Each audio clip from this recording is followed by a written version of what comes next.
കാലുകളിലൊക്കെ ഈ വെയിൻസ് അതായത് സിരകൾ തടിച്ച് പുലർന്നു കിടക്കുന്ന ഒരു ബുദ്ധിമുട്ടാണ് ഈ വെരിക്കോസ് വെയിൻ എന്ന് പറയുന്നത്. അപ്പോൾ പലപ്പോഴും എല്ലാവരും പറയുന്നത് വെച്ചാൽ വെരിക്കോസ് വെയിൻ കാലുകളിൽ മാത്രമാണ് വരുന്നത്.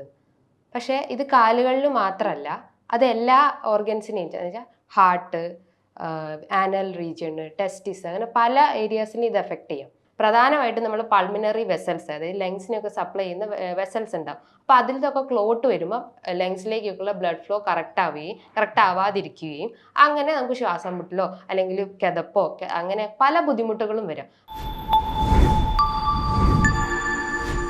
ഹായ്, ഞാൻ doctor Juhi Das, Q&B health കെയറിലെ ഹോമിയോപ്പത്തിക് ഫിസിഷ്യനാണ്. കാലുകളിലൊക്കെ ഈ വെയിൻസ് അതായത് സിരകൾ തടിച്ച് പുലർന്നു കിടക്കുന്ന ഒരു ബുദ്ധിമുട്ടാണ് ഈ വെരിക്കോസ് വെയിൻ എന്ന് പറയുന്നത്. അപ്പോൾ പലപ്പോഴും എല്ലാവരും പറയുന്നത് വെച്ചാൽ വെരിക്കോസ് വെയിൻ കാലുകളിൽ മാത്രമാണ് വരുന്നത്. പക്ഷേ ഇത് കാലുകളിൽ മാത്രമല്ല, അത് എല്ലാ ഓർഗൻസിനെയും വെച്ചാൽ ഹാർട്ട്, ആനൽ റീജിയണ്, ടെസ്റ്റിസ്, അങ്ങനെ പല ഏരിയാസിനും ഇത് എഫക്റ്റ് ചെയ്യും. വെരിക്കോസ് വെയിൻ ഉദ്ദേശിക്കുന്നത് വെയിൻസിലേക്കുള്ള ബ്ലഡ് ഫ്ലോ കറക്റ്റ് ആവാത്തൊരവസ്ഥ. അതായത് വെയിൻസിൻ്റെ അകത്ത് വാൾവ്സ് ഉണ്ട്.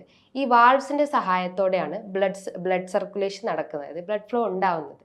അപ്പോൾ ഈ വാൾവ്സിൻ്റെ എന്തെങ്കിലും ഡാമേജ് വരുമ്പോൾ അവിടെ ബ്ലഡ് ഫ്ലോ ബ്ലോക്ക് ആവും, അതായത് ഒരു ക്ലോട്ട് അല്ലെങ്കിൽ സർക്കുലേഷൻ കറക്റ്റ് ആവാത്തൊരവസ്ഥ വരും. അങ്ങനെയാണ് അപ്പോൾ ആ ഒരു ഏരിയയിൽ ആ ഒരു വെയിൻസ് തടിച്ച് വീർത്തിരിക്കും.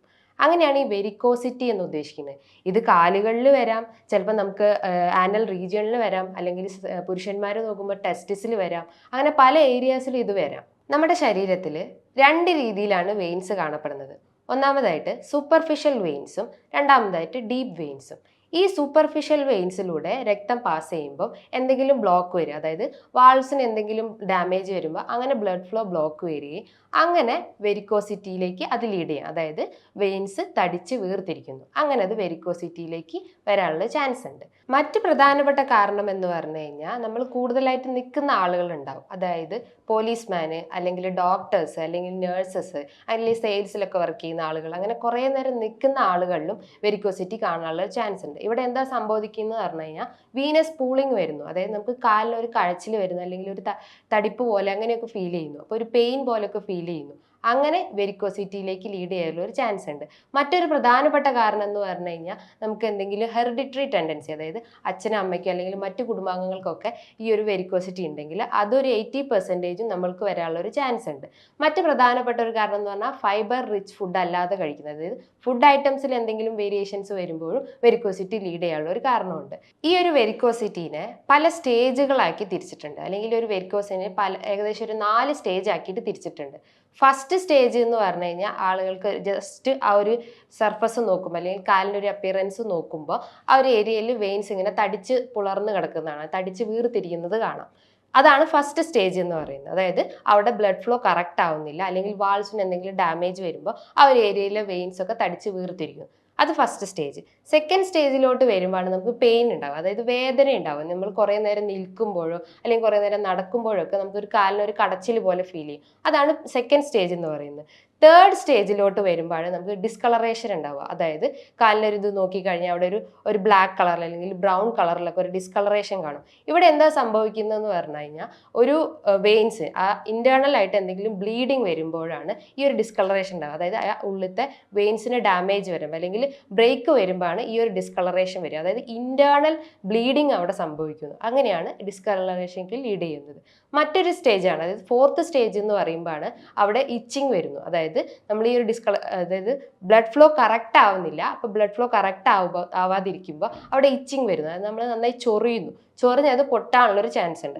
അങ്ങനെ ഒരു അൾസറിലേക്കും അത് ലീഡ് ചെയ്യാനുള്ള ഒരു ടെൻഡൻസി ഉണ്ട്, അതായത് വെരിക്കോസ് അൾസറിലേക്കും അത് ലീഡ് ചെയ്യാനുള്ള ഒരു ടെൻഡൻസി ഉണ്ട്.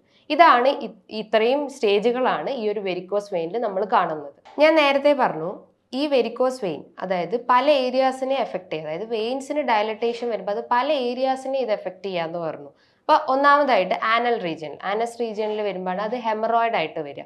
ഹെമറോയിഡ് എന്ന് പറയുമ്പോൾ നമുക്ക് മലം പാസ് ചെയ്യുമ്പോൾ നമുക്ക് ബുദ്ധിമുട്ടുണ്ടാവുക, അല്ലെങ്കിൽ പെയിൻ ഉണ്ടാവുക, അല്ലെങ്കിൽ ബ്ലീഡിങ് വരിക, അതാണ് ഹെമറോയിഡ് എന്ന് പറയുന്നത്.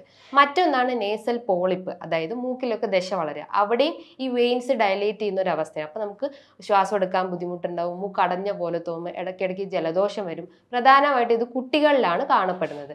മറ്റൊന്നാണ് പുരുഷന്മാരെ നോക്കുമ്പോൾ ടെസ്റ്റിസ്, അതായത് സ്ക്രോട്ടത്തിൻ റീജിയനിലൊക്കെ അവിടുത്തെ വെയിൻസ് ഡയലേറ്റ് ആവുക, അല്ലെങ്കിൽ അവിടെ വെയിൻസ് വീർത്ത് വരിക. അങ്ങനെയാണ് അത് ഹൈഡ്രോസ് അല്ലെങ്കിൽ വെരിക്കോസീൽ എന്ന് പറയുന്നത്. അങ്ങനെ പല ഏരിയാസിലും ഈ വെയിൻസ് ഡയലേറ്റ് ചെയ്തു വരികയാണെങ്കിൽ പല പേരിലാണ് ഇത് അറിയപ്പെടുന്നത്. ഈ ഒരു വെരിക്കോസ് വെയിൻ വന്നു കഴിഞ്ഞാൽ നമുക്ക് ഡയറ്റിലൂടെ കുറച്ച് മാറ്റങ്ങൾ വരുത്താം.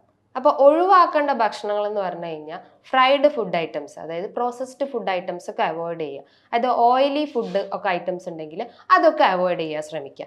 അതേപോലെ പ്രൊലോങ്ഡ് ആയിട്ട് നമ്മൾ നിൽക്കുകയാണെങ്കിൽ, കുറേ നേരം നിൽക്കുന്ന ആളുകളാണെങ്കിൽ നമ്മളൊന്ന് ഇരുന്നിട്ട് നമ്മളെ ബോഡിക്ക് ഒരു റെസ്റ്റ് ഒക്കെ കൊടുത്തിട്ട് എന്നിട്ട് നമ്മളെ മൂവ്മെന്റ്സിലേക്കൊക്കെ ഇൻവോൾവ് ചെയ്യുക. അതേപോലെ അവോയ്ഡ് ചെയ്യേണ്ട ഒരു കാര്യമാണ് ഗ്ലൂട്ടൻ എന്ന് പറയുമ്പോൾ ഒരു പ്രോട്ടീനാണ്. അതായത് ആട്ട, മൈദ, റവ അല്ലെങ്കിൽ കിഴങ്ങ് വർഗ്ഗങ്ങളിലൊക്കെ കാണപ്പെടുന്ന ഒരു പ്രോട്ടീനാണ് ഈ ഗ്ലൂട്ടൻ എന്ന് പറയുന്നത്. അപ്പൊ അത് കട്ട് ചെയ്യാൻ ശ്രമിക്കുക.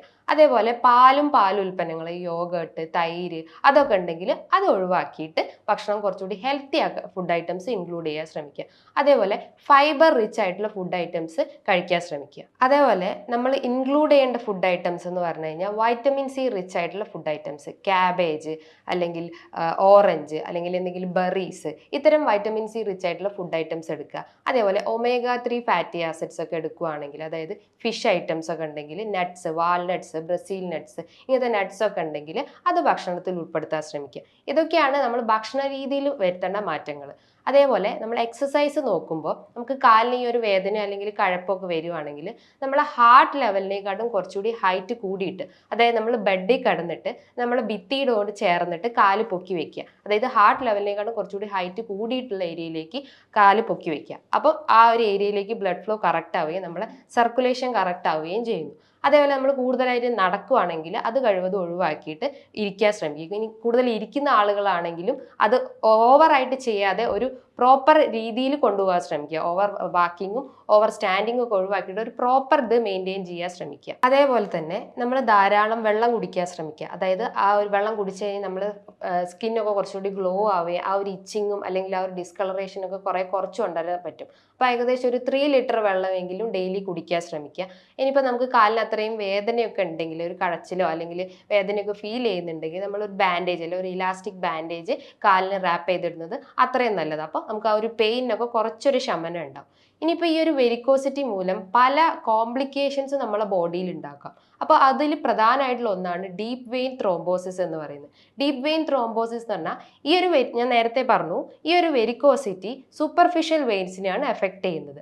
അപ്പം ഡീപ്പ് വെയിൻ ത്രോംബോസിസ് എന്ന് പറയുമ്പം ആ വെയിൻസിൻ്റെ അകത്ത്, അതായത് ഡീപ്പായിട്ടുള്ള വെയിൻസിൻ്റെ അകത്തേക്ക് ബ്ലഡ് ക്ലോട്ട് വരിക, അതായത് ബ്ലഡ് ഫ്ലോ കറക്റ്റ് ആവാതെ അവിടെ ക്ലോട്ട് രൂപപ്പെടുന്ന ഒരു അവസ്ഥയാണ് ഡീപ്പ് വെയിൻ ത്രോംബോസിസ് എന്ന് പറയുന്നത്. അപ്പോൾ അവിടെ ക്ലോട്ട് വരുമ്പം പ്രധാനമായിട്ടും നമ്മൾ പൾമിനറി വെസൽസ്, അതായത് ലങ്സിനൊക്കെ സപ്ലൈ ചെയ്യുന്ന വെസൽസ് ഉണ്ടാവും. അപ്പോൾ അതിൽ നിന്നൊക്കെ ക്ലോട്ട് വരുമ്പോൾ ലങ്സിലേക്കൊക്കെയുള്ള ബ്ലഡ് ഫ്ലോ കറക്റ്റ് ആവാതിരിക്കുകയും അങ്ങനെ നമുക്ക് ശ്വാസം മുട്ടലോ അല്ലെങ്കിൽ കിതപ്പോ അങ്ങനെ പല ബുദ്ധിമുട്ടുകളും വരും. അപ്പോൾ ഈ ഒരു ഡീപ്പ് വെയിൻ ത്രോംബോസിസ് ആണ് ഇതിൻ്റെ ഒരു പ്രധാന കോംപ്ലിക്കേഷൻസ് എന്ന് ഞാൻ പറഞ്ഞു. ഈ ഒരു വെരിക്കോസിറ്റി വന്നു കഴിഞ്ഞാൽ ഇന്ന് നമ്മളെ ഈ ഒരു ഫീൽഡിൽ പല ട്രീറ്റ്മെൻറ്റ്സും ഇന്ന് അവൈലബിൾ ആണ്. അപ്പോൾ പ്രധാനമായിട്ട് അവർ ചെയ്യുന്ന ട്രീറ്റ്മെൻ്റ് ആണ് ലീച്ച് തെറാപ്പി, അതേപോലെ സ്ക്ലീറോ തെറാപ്പി, അതേപോലെ സിരാവേദ, അങ്ങനെ പല ട്രീറ്റ്മെൻറ്റ്സും ഇന്ന് അവൈലബിൾ ആണ്.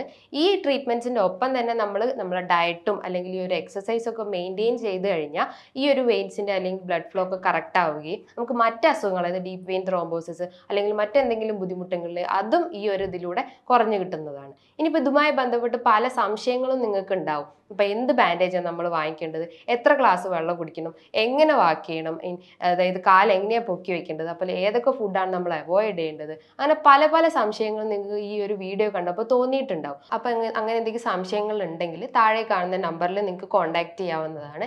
ഇനിയും മറ്റൊരു വീഡിയോയുമായി വീണ്ടും കാണാം. താങ്ക്